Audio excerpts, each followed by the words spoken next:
Colombia es un país reconocido a nivel mundial por la belleza de sus paisajes, su cultura, platos típicos y la belleza particular de sus mujeres. Mujeres que además de bellas son emprendedoras, líderes en su hogar y profesiones, pilar fundamental de la sociedad. Pero la violencia y la guerra por más de 50 años son parte del calificativo de este bello país, una lucha de poder en respuesta a las múltiples problemáticas económicas, sociales y políticas. Las iniciativas para resolver el conflicto armado han sido diversas, con diálogos directos entre el gobierno y la guerrilla, en los cuales ha estado ausente la mayoría de la población representada en sus organizaciones comunitarias, así como las mujeres que no han tenido presencia en las instancias definidas para realizar las propuestas de diálogo. Estamos en el año 2000. El presidente Pastrana está sentado con las FARC cumpliendo su mandato. Él había dicho que él iba a hacer la paz con las FARC. Pero ¿qué ocurre? No hay mujeres, ni siquiera por parte de las FARC ni por parte del gobierno. Hemos invitado una mujer, una escandinava, que viene y nos dice, ¿por qué no hacen ustedes una mesa alterna? Una mesa de mujeres en que se reúnan todas las personas del conflicto colombiano.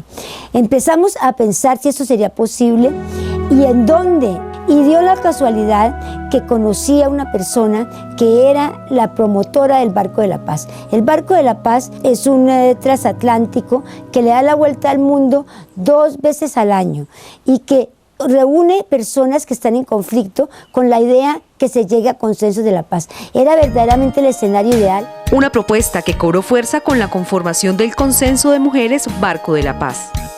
En ese momento el presidente Pastrana, que sí creía que con las FARC se puede hacer la paz, envía una persona que es la consejera para la mujer, Nasli Lozano, es la primera invitada que tenemos y allí empezamos la búsqueda. ¿La FARC mandaría a alguien?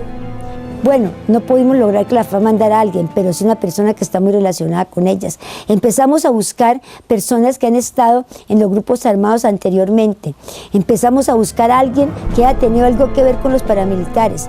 Encontramos también algunas personas que habían estado secuestradas y otros que habían participado en ese secuestro, cuando el secuestro de la ELN en La María, en la ciudad de Cali. Y así terminamos reuniendo un grupo de unas 20 mujeres. Así fue. Estas mujeres líderes y que representan diferentes frentes políticos emprendieron esta difícil tarea para llegar hasta donde ellos no habían llegado. Muchas no nos conocíamos, había muy pocas que verdaderamente sabíamos quién era una y quién era la otra, pero pues la idea era que tenemos el propósito de llegar a ver cómo podíamos hacer este consenso. Llegamos a La Guaira y fue recibir a las diferentes personas, algunas sabíamos cómo eran, otras no las reconocíamos. ¿Qué fue lo más importante de este primer viaje?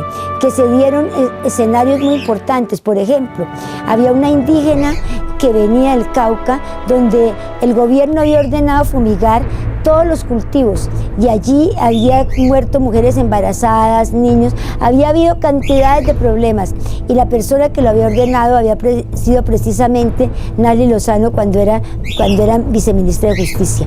Entonces esa reunión entre esa indígena y entre Nasli fue muy importante, ese abrazo que se dieron estas dos mujeres.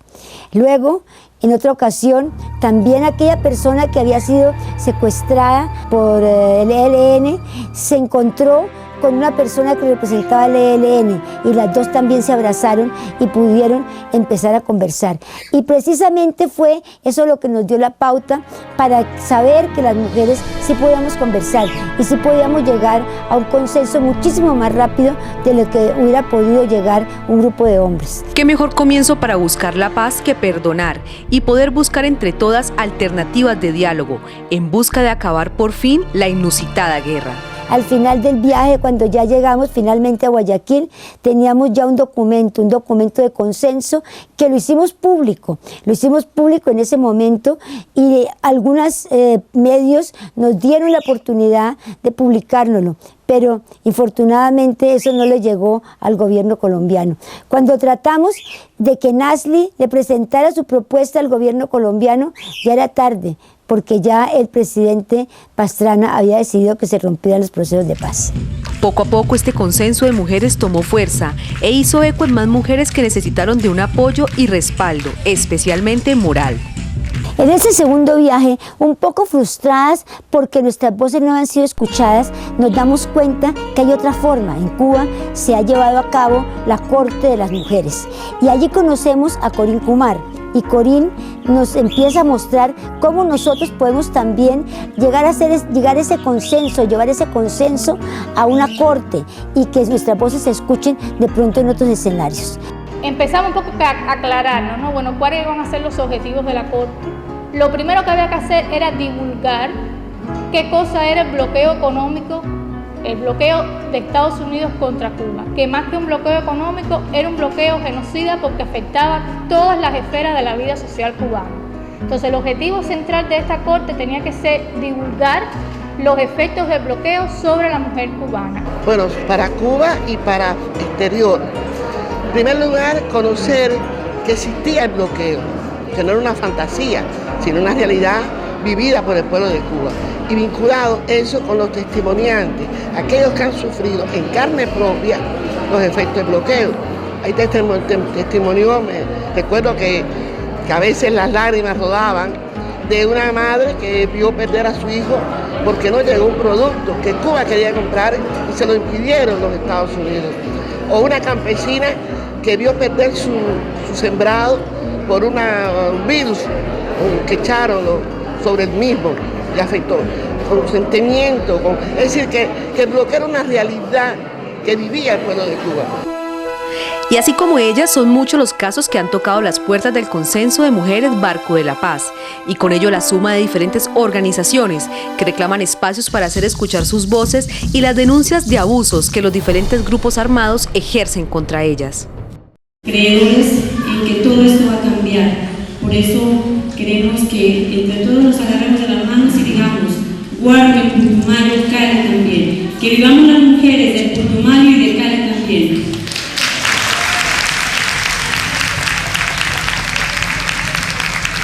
El problema del país radica sencillamente en eso, en la impunidad de los crímenes que comete la guerrilla, que cometen los paramilitares y que comete el ejército, que son los tres elementos de fuerza del país.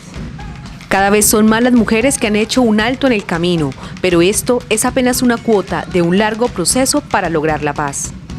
No es cierto que las Fuerzas Armadas de Colombia trabajen con los paramilitares mal llamados paramilitares.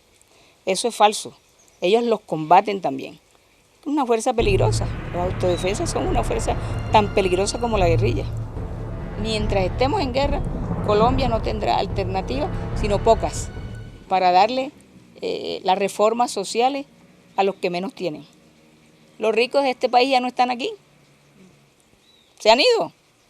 Pues ideológicamente he pertenecido siempre a la izquierda, porque creo que desde allí ha sido posible estar con estas poblaciones y hacer una mediación en términos de poder acompañar, de poder tratar de llevar un poco de sentido en la vida de estas poblaciones tan necesitadas y que pues como que no encuentran una salida y no hay alternativas en la política de Estado de este país. Que la pobreza no es un problema de la ineptitud de la gente, sino de la inequidad. Entonces, empiezo a meterme en grupos de estudio y allí me encuentro rápidamente con gente que está vinculada al Partido Comunista de Colombia, marxista-leninista, y pues me parece muy interesante cuando me llaman a militar, a ser parte de una organización clandestina y bueno, me vinculo. Yo creo que no, había un convencimiento muy grande, no era una época que facilitaba eso y pienso que también habían como unas bases de apoyar la gente, de sentir dolor por la gente que hace que me comprometa y que crea que la partera de la historia es la violencia y entonces hay que apostarle a eso, ¿no? Es así como surgen de manera permanente experiencias ejecutadas desde las mujeres con las que buscan visibilizar su voz, sus denuncias, pero también las propuestas con las que cotidianamente construyen y reconstruyen las regiones destruidas por la guerra, la violencia y la ineficacia de un sistema que no prioriza a los seres humanos como el factor fundamental para impulsar las propuestas de desarrollo. ¿Hasta cuándo las mujeres tendremos que llorar la vida? Pero había que avanzar, indagar y conocer, especialmente llegar a los lugares donde el proceso de paz sí había sido posible. Pronto conocieron de las cortes y sus efectos. Conseguimos que el barco nos invite por este último viaje y vamos a El Salvador. Tenemos la oportunidad de conocer a unas mujeres que habían participado en el proceso de guerra en El Salvador, que son las Mélidas. Ella nos acompaña desde un principio.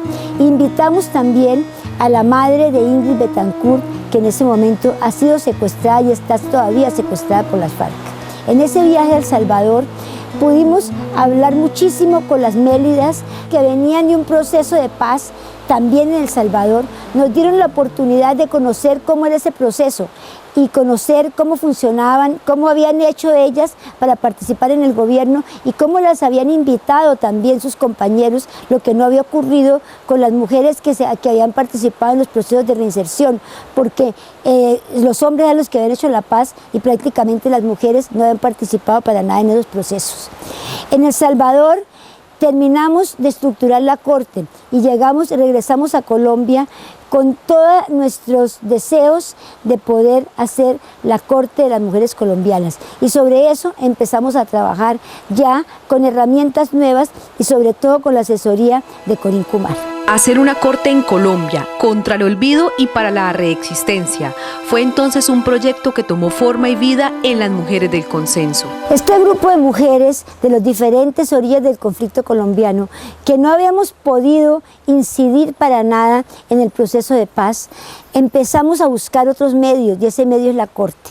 La corte nos da las herramientas para, en primer lugar, para poder tener algún tipo de visibilidad que nunca pudimos tenerla en el tiempo del consenso. Segundo, para poder invitar todas aquellas víctimas, todas aquellas personas que de alguna forma han sufrido los efectos de la guerra. Y por eso empezamos nosotros a trabajar hacia lo que sería la gran corte de mujeres. En ese proceso hacemos dos precortes, una precorte en Cali y otra precorte en Pereira. Y estamos en el proceso de hacer las otras precortes en las diferentes regiones colombianas y de hacer la gran corte de la mujer colombiana contra el olvido y para la reexistencia. La corte de mujeres es una apuesta para el proceso de paz, para que se vea que efectivamente las mujeres deben de participar y que tienen que estar presentes. Si bien el presidente Uribe nombró a una mujer como ministro de Justicia, esta mujer nunca logró hacer lo que debía de haber hecho, porque los estamentos militares no se lo permitieron. Por eso es que ahora que tenemos la oportunidad de terminar este proceso de guerra en que está Colombia, ojalá que las mujeres participen. Es que no puede haber paz en el mundo ni paz en Colombia si no participan las mujeres. Una corte para repensar el país que queremos, un lugar de reparación y olvido, en búsqueda de una sociedad equitativa y justa, pero con el interés fundamental de resaltar el enorme patrimonio ético que representa para Colombia los millones de mujeres empeñadas en cuidar la vida, en narrar de otra manera, en lenguaje polifónico, los dolores y las esperanzas.